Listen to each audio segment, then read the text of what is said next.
Hello, party people, and welcome to another episode of Cast Party, presented by Shea's Performing Arts Center. I am your co-party host, Rita, and with me today I have Julianna Tracy. Hello. And Ken Lazewski. Hello, everyone. And this is a very unique episode, so we welcome you to episode 5. And just kind of to quickly explain it, we had a really nice interview a few weeks ago with Rachael Buchanan, who is our receptionist here at Shea's. Ooh. And she's also our photographer for podcasts, or Cast Party, for podcast.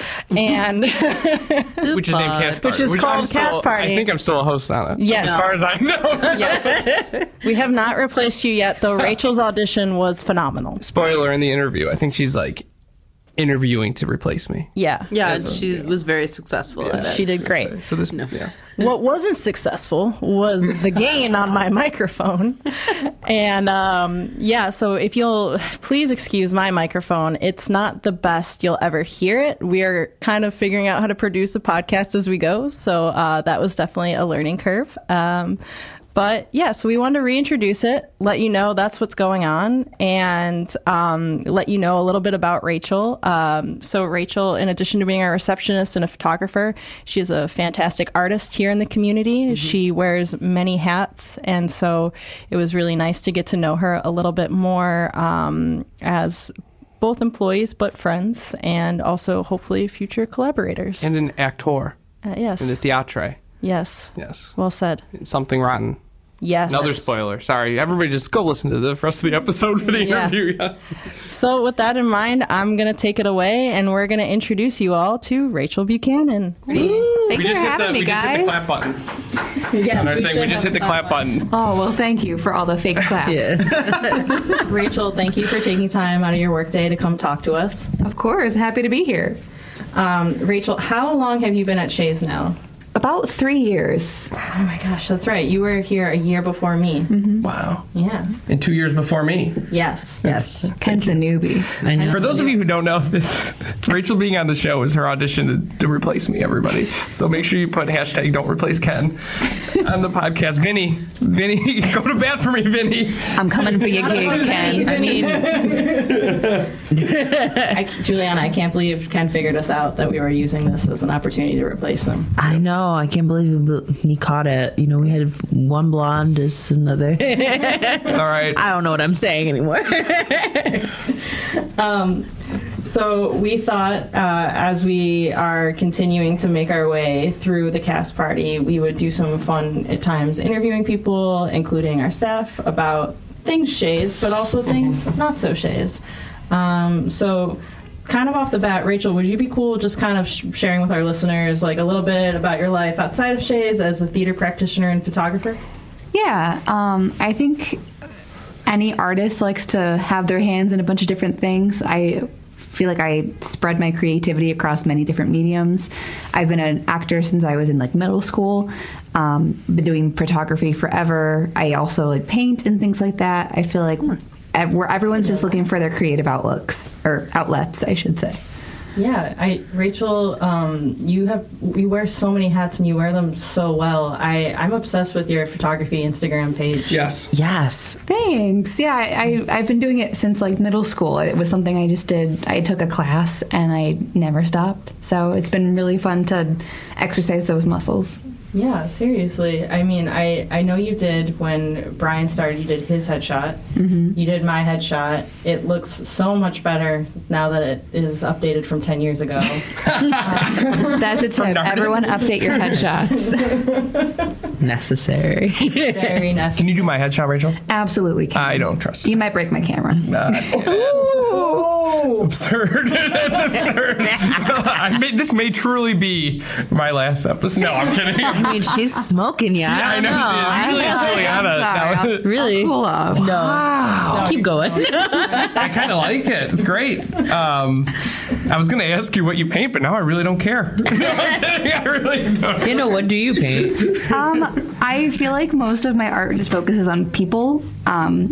In every facet, like my photography is always portrait centered, but also painting wise, I feel like I just always paint people.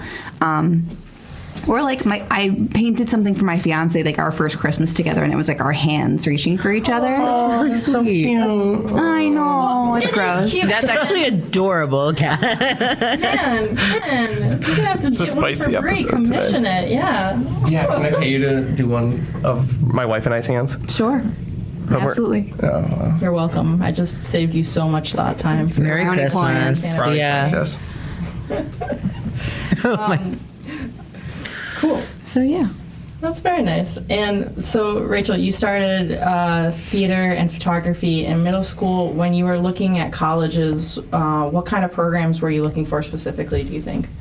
I think with college specifically, I was looking for a place that felt kind of like home. I knew that the most of the places I was looking at, I felt like were solid programs, and I felt like they could pump out good work and like teach me what I needed to learn. But I think the thing that really drew me to Niagara University specifically was that it felt like a more familial element when I was applying.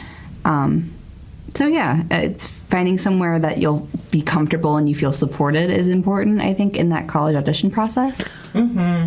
College auditions are genuinely some of the worst periods Yes. of people's lives, myself included, but you always turn up where you need to be, so I think that's...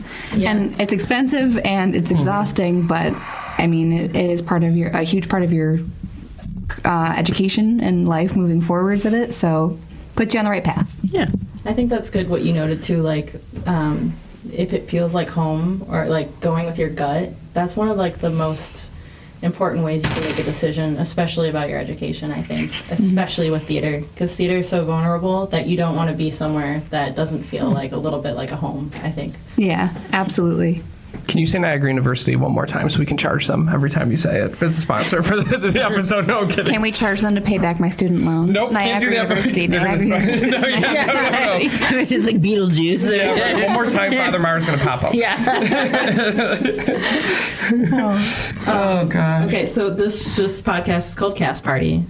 So I really wanted to start asking our guests, starting with you, Rachel, if you'd be so brave. Do you have a fun cast party or a rehearsal story from either high school or college or out in the real world that you can share on the air? I feel like a lot of the theater I've done post-college is with a much older crowd.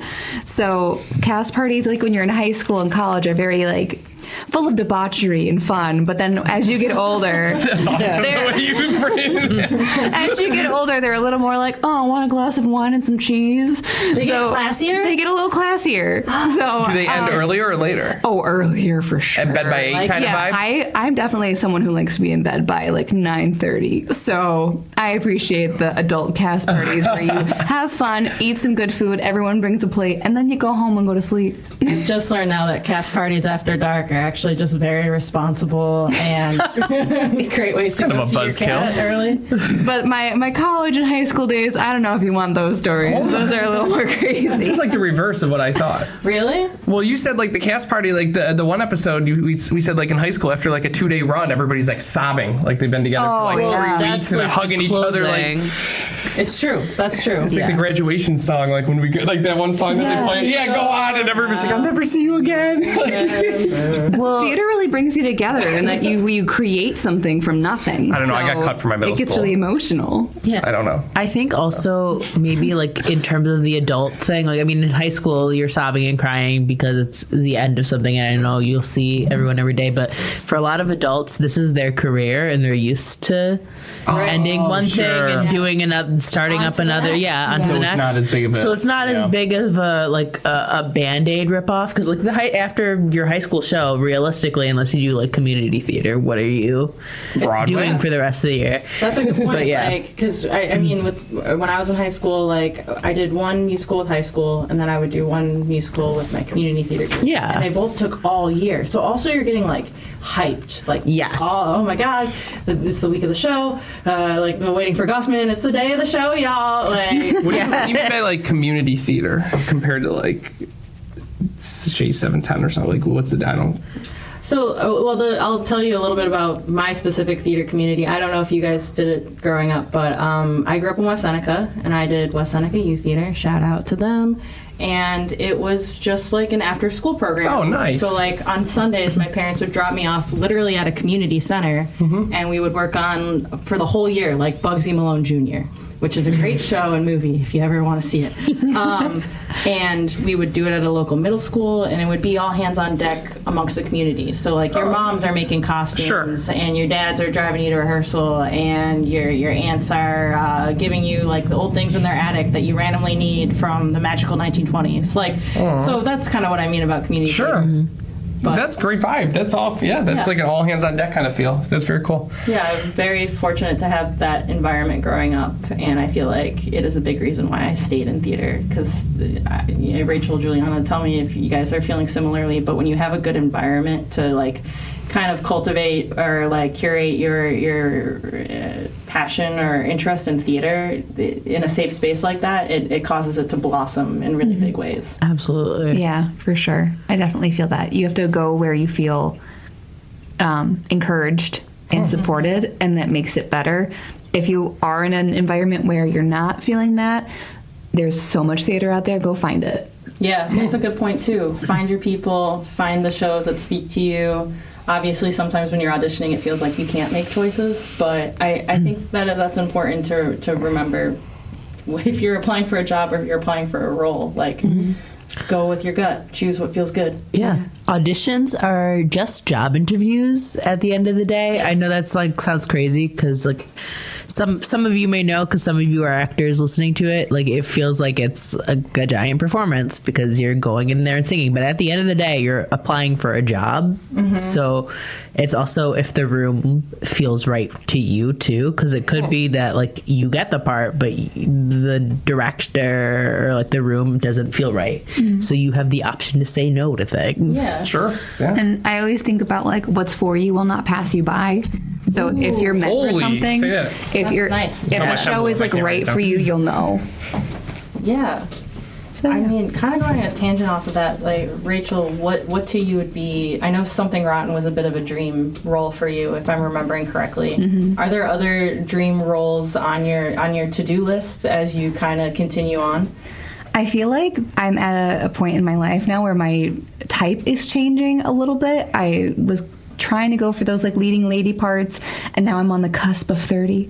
So my So you're fully a leading lady. So yeah. well, a little Rachel's less still ingenue. definitely a leading lady. But I don't know. I feel like a lot of the things I thought I was going to do when I was younger are either or already have been done, or I'm a little too old for them now. So I'm kind of just taking things as they come. I'm happy to do really anything as long as I feel like I'll have a good time.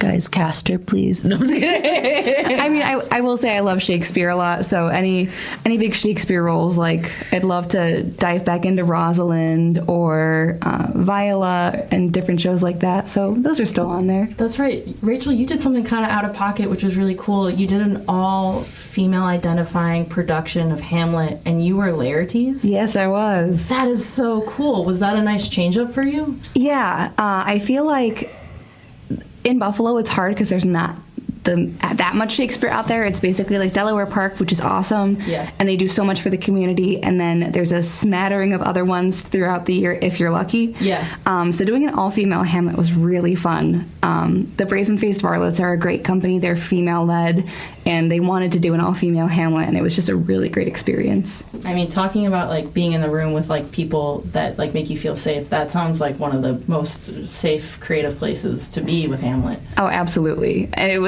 that's a really tough show. It's very weighty and very emotional. So having a good team behind you where you feel supported is really important. And the Varlets really provided that. Nice. Ken, do you know the famous lines from Hamlet, or do you know what we're talking about? I have no idea what you're talking about, but it sounds very creative and wonderful. And if Rachel's in it, Something Rotten, I only know that because of Rachael. That's true. Then I was sitting front row. I was sitting front row. I'm Rachel's number Sure you one were. fan. Ken, what is your dream role? No. What's that? What did you What is your dream role, Ken? Oh, Something Rotten. Sorry, I blew out that my mic. dream role is Portia in Something Rotten. Oh Portia my of the- god. Not Come on up, Rachel. Quasimodo. Not Quasimodo, no. I want to be Captain Phoebus. I don't want to be Quasimodo. Why not? He has the best hero song. He doesn't end up with Esmeralda. Phoebus does in the movie. That's your goal. Quasi has like the emotional breakthroughs and the journey. I can't sing like him. No. He's swinging from the bells. He's like Spider-Man while he's singing. He's crazy. Phoebus is just hanging out. Phoebus has to do some sword fighting. Could you? Oh, I'd love to In do the that because it musical, reminds me he of has a whole lightsabers. song Yeah, as well. I'd be swinging the lightsaber, the sword, whatever. Lightsaber in in Hunchback of Notre Dame in the In galaxy space. far, far away. Could you imagine? Rachel, can't you produce Hunchback or something? I would love to. I think that's a show that needs to be done more. Yes. Hey, okay. Thank you. Actually was in Thank it you. in high school, but We don't need, that's we don't need Shakespeare. Beautiful. We need Quasimodo. Why not still both? my high school both. director. Porky and Nostos. Coming to 710. Actually, when I did do casting, I think when people came in and they had Out There in their books, I'd be like, could you sing this, please? Just so I could hear it. It's a great song. And meanwhile, as an actor, you're like, I haven't sang that in 8 years. How dare you? But meanwhile, Oh no, I was hiding that in the back of my book Yeah. and you magically saw it. How did you know? darn it. Rachel Julianna, I've always been interested about this. Like, what is like? I know like how I prepare for like a job interview. Is it how much? I mean, you've compared like a job interview to an audition. Like, how different is it? Like when you applied for the job here, 9 to 5, and then you applied for an audition, or I don't even know. Is it applied for an audition or I don't know. Whatever it's called. say apply or Like, how submit. different is it? Is like, does it feel different? Is it just So like different. It's sort of Yeah, see, that's what I'm- yeah. So, well, in a way, like how some people have portfolios, like they'll bring into Yes. job interviews. That they'll bring into job interviews. We have what we call our book, which is like just basically a catalog of all the songs that we have prepared. Like not ever, but it's like different genres. So we'll have like one made pre 1960, which is called Golden Age. One that is more contemporary, rock and roll, a pop or whatever, like all this signature stuff. song. Yeah, a ballad, up tempo kind of thing. And usually we'll have one that like they'll either want like a 32 bar cut, which is like of the length of the music, which is about a minute or a minute and a half. And you go in and you sing it. Usually, sometimes they're like, we want to hear even less because we're running behind.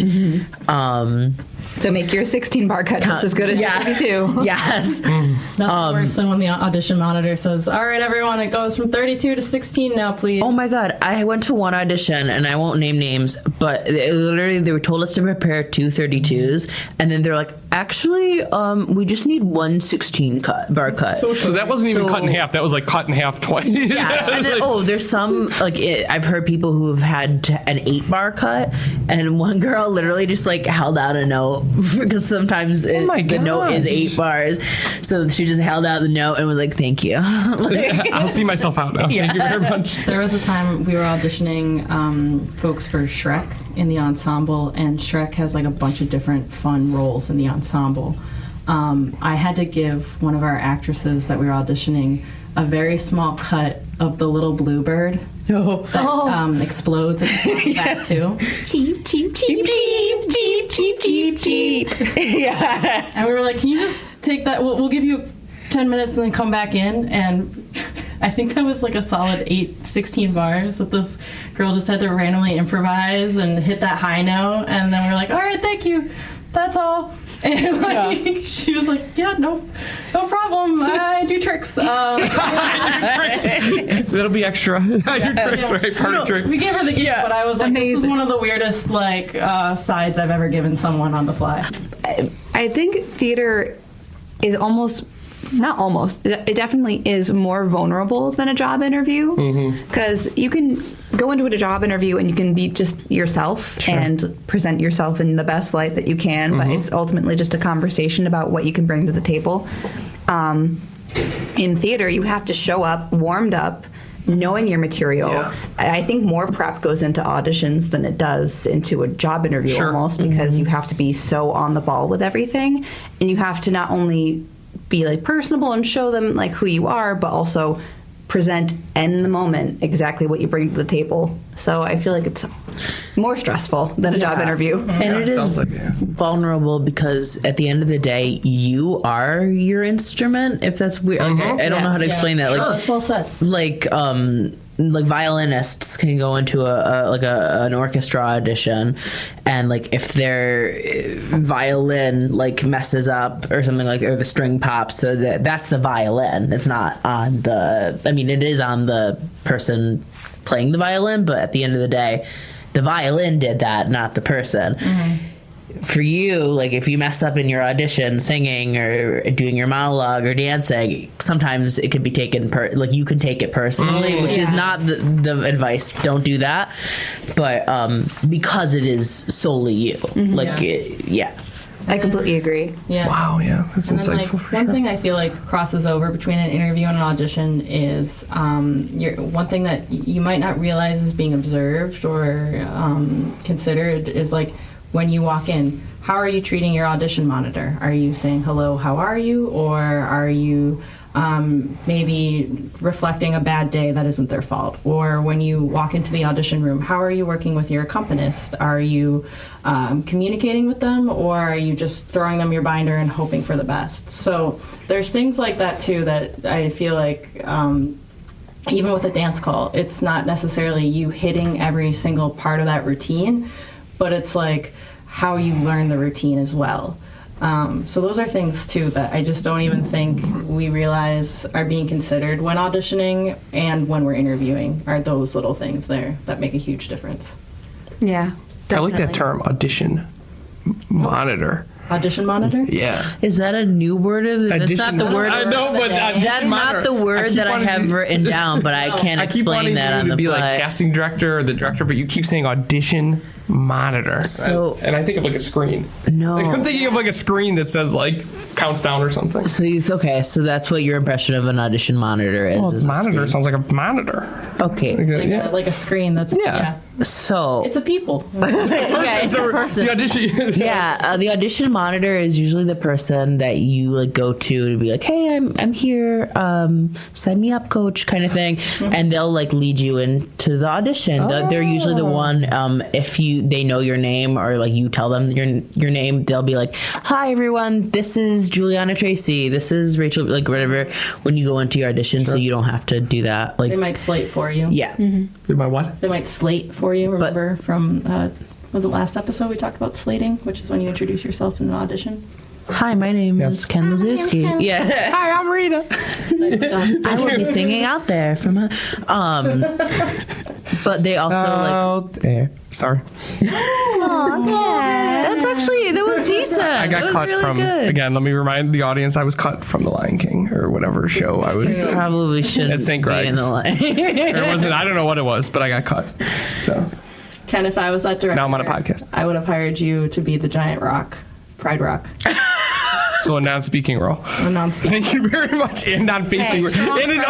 And because I'll break the camera, also you couldn't see my face because I was a rock. So thank you very much. Shame in the non-speaking role. No. You seem like a sturdy kind of actor. I don't know what that means. Thank you. In this version, Rita, are the actors climbing? Are they like on Ken's back, Are they climbing Pride Rock? I'd be like, or like are they like still doing the Circle of Life, number the same way that every other production of The Lion King would do Circle of Life? In my head, the most humorous outcome would be them, climbing on Ken's back. that should be the cartoon for this. Is like you guys climbing like Pride Rock, like Yes. with Quasimodo in the background swinging. Like He on Ken's shoulders, holding baby Simba. Yeah. Oh my god! I'll Photoshop it. I'll Thank you very make that much. happen. I'll Can't wait to be Julianna Pride Rock. Simba. Oh my God! Yes. I'm gonna put it on my Little resume. puppet. We have thrown so many things at Rachel as a photographer for this podcast. Yes. Starting with the photo shoot in the theater, and then most recently we had her take photos of friendship bracelets I made at like 2 a.m. That was super nice of you. They came out so great. That was a great amazing post. editing. Yes. Well, thanks. I had fun with it. I love working with you guys, so it's been really fun to jump in whenever you need me. Would you say, aside from the podcast, what has been your favorite moment working at Shea so far? Shea's presents itself with a lot of different opportunities to step up and step in. And I've done a couple different presentations over the years about some of the shows that are in our Broadway series. Yeah. I've done that. I did one about Hadestown, which is like my favorite show ever. So that was really fun to give like some background information for our patrons who didn't know about it. And then at the season announcement that following year, I did a presentation with my friend Emily about Six. Yes, and you were all the different queens. We were all the different queens. I got to wear a crown and be on the Shea's stage, so that was pretty big. It was great. It was a hit with our audience That's when you guys great. did that. Yeah, I think it's fun to like inform people about what's coming up, because if you're not familiar with a show, you might not want to go see it, but you could be missing out on something amazing. Which show do you think our subscribers know the least about, but would be most excited about for next year? That's a really hard question. That is a It's a great hard question. Great question. I feel like we have a lot of shows based on movies and books, so that's helpful that it's familiar, but I think two that people aren't super familiar with are Suffs, which I think is a beautiful show. Oh my God. Makes you cry, definitely. So very powerful. But also inspires a lot of hope. Yes. So I think that's a great one. And then 'Twas the Night Before is also a Cirque du Soleil show that I feel like people don't know a whole lot about. Sure. So it's exciting. Yeah, no, I agree. I didn't even know that Suffs was like produced by Hillary Clinton, or like the huge amount of work that went around it, and it looks like very inventive storytelling. So I agree with you. I think that'll be really cool for people.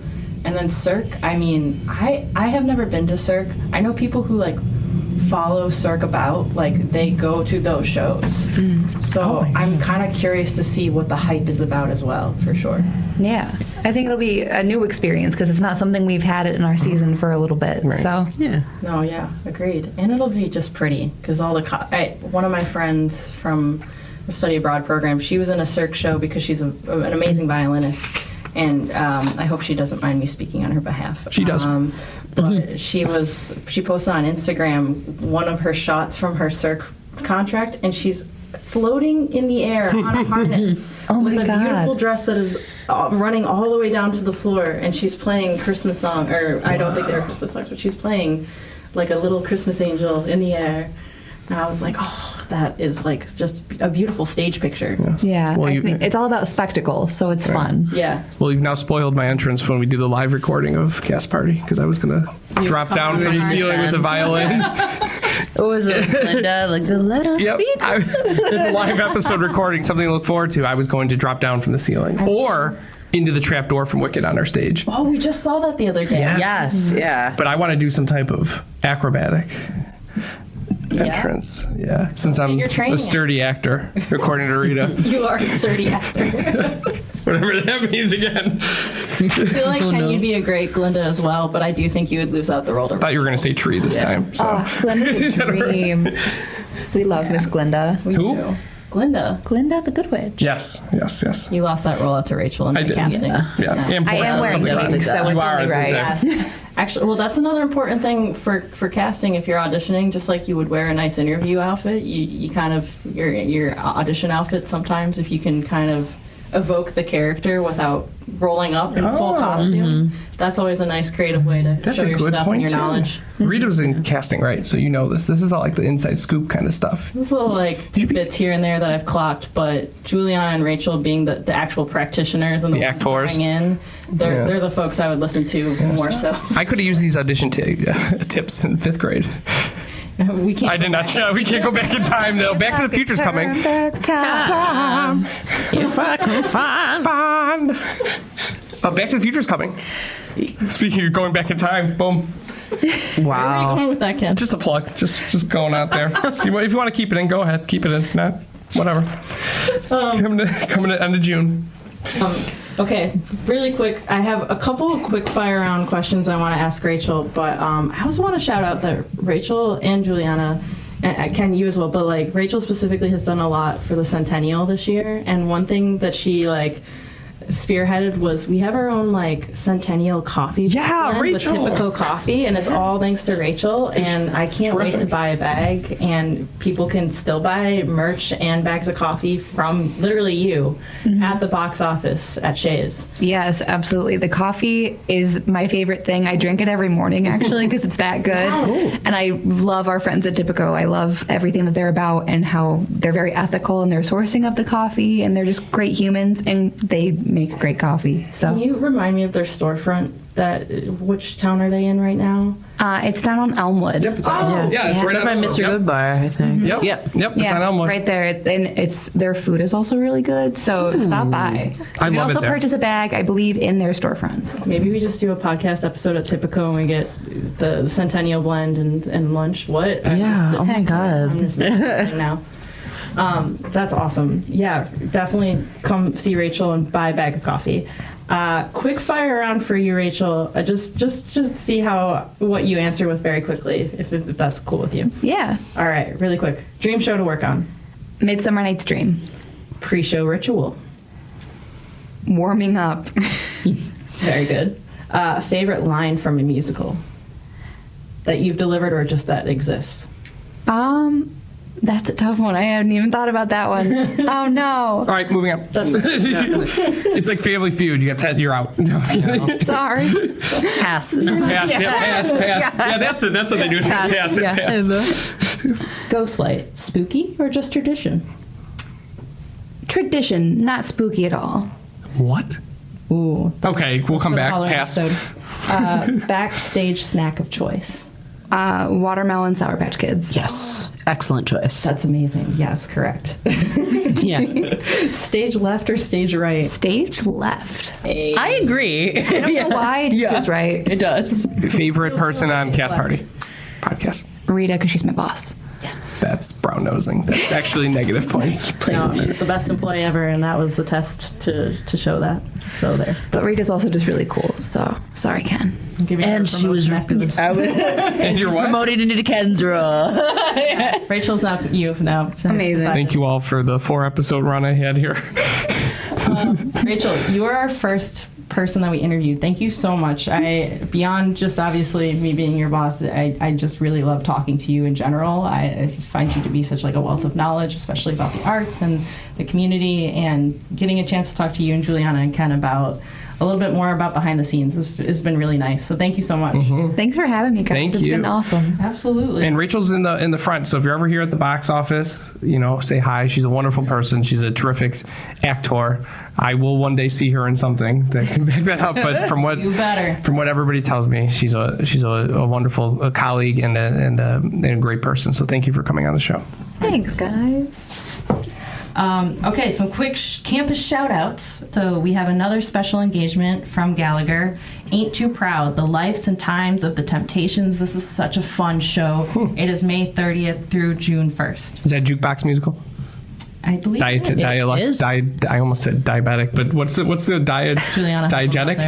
Yeah, diegetic and non-diegetic. Thank you. I also want to correct myself because I was listening to our Share episode, our Share-isode, the other night. It hasn't released yet, but by the time this is released, it will be released. I referred to burlesque as diegetic. It is not diegetic. It is non-diegetic, but I said the wrong word with the wrong definition. So I said diegetic with the non-diegetic definition for burlesque at the very end. Thank you for clarifying. So, Thank you. You had me sold, Juliana. You yeah, had me so either way. if you heard me and then you were like, that's wrong, Juliana, let me throw Rotten Tomatoes at her. Blah, blah. Vinny, do it. Do that. Do it. Please, sir, I accept it. You could yell at me, fire me. It's okay. But I won't So if you allow see it. Juliana in the theater, you can yell at her. yeah, She'll tell be at the me I'm Spotlight Lounge bad podium. at it. It's not easy always educating you, and she was doing her best. When we were I just really said Juliana hot could have together. sold me on whatever. Like I would just sit here and nod because I'm so confident in what Juliana says when Yes. it comes to theater and all that. Strong and wrong. Yeah. Strong, sturdy, like Pride and Rock. sturdy like Strong Pride and sturdy like Pride Rock, Rita. I'm so happy this is my last episode. You say that every episode. I do. I have said that now 4 episodes in a row, and I keep coming. Every time I come to this place, I'm abused. Because you antagonize us. But it's among friends. It's among friends. That's so honored to be among friends, yes. Julianna, thank you for that amendment. And, So moved. Motion approved. thank you guys for joining us for Cast Party. We hope you enjoyed the show. Be sure to keep up with us on social media, on Shea's Buffalo social pages, and we'll see you next time. Ken, why don't you play us out, sir? Yes. Thank you, everybody. Bye-bye. Break away. Did you see the cast list get posted? 5, 6, 7, 8. See you at the party. I was emotionally.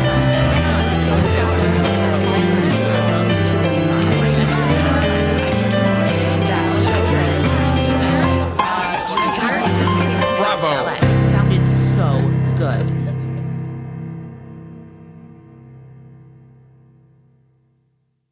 Cast Party is presented by Shea's Performing Arts Center. Produced by Cassandra Lippert, Ken Lazewski, myself, Julianna Tracy, and Rita Sirianni. Theme song by John Michael Ogletree. Audio mixing by Dave Lenhart. Logo and graphics designed by Acacia Crozier. Marketing and social media by Bridget Neeson. Please rate, review, and subscribe to Shea's Performing Arts Center Presents Cast Party, wherever exceptional podcasts are downloaded. Or visit us at shays.org. Bye-bye.